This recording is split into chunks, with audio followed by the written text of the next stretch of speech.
कहानी का नाम माँ का आंचल। छोटे से कस्बे में एक लड़का रहता था, नाम था आरव। वो पढ़ाई में बहुत अच्छा था और उसका सपना था कि एक दिन बड़ा अफसर बने और अपनी माँ को सब सुख सुविधाएं दे जो उन्होंने कभी नहीं देखी। आरव की माँ सावित्री गांव के स्कूल में सफाई का काम करती थी। रोज सुबह से शाम तक झाड़ू पोछा करती, बच्चों के पीछे दौड़ती और फिर घर आकर आरव के लिए खाना बनाती, उसे पढ़ने के लिए प्रेरित करती।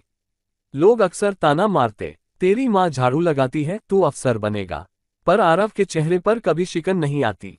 वो बस मुस्कुराता और माँ से कहता, आपकी मेहनत ही मेरी सबसे बड़ी ताकत है माँ। समय बीतता गया। आरव ने ग्रेजुएशन किया और फिर सिविल सर्विस की तैयारी शुरू की।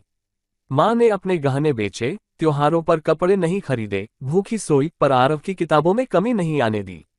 3 साल की मेहनत के बाद जब रिजल्ट आया तो पूरा गांव टीवी के सामने बैठा था। और जैसे ही स्क्रीन पर नाम आया, आरव सावित्री प्रसाद, भारतीय प्रशासनिक सेवा IAS, मां फूट फूट कर रो पड़ी।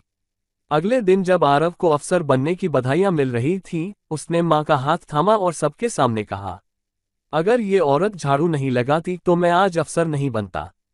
मां के आंचल में ही मेरा आकाश छिपा है। उस दिन गांव को पहली बार समझ आया कि काम छोटा नहीं होता और मां की ममता से बड़ा कोई आशीर्वाद नहीं होता। शिक्षा। कभी भी किसी के काम को छोटा मत समझो और माँ बाप की कुर्बानियों को पहचानो, क्योंकि उनकी छाया ही हमारी सबसे बड़ी सफलता की वजह बनती है।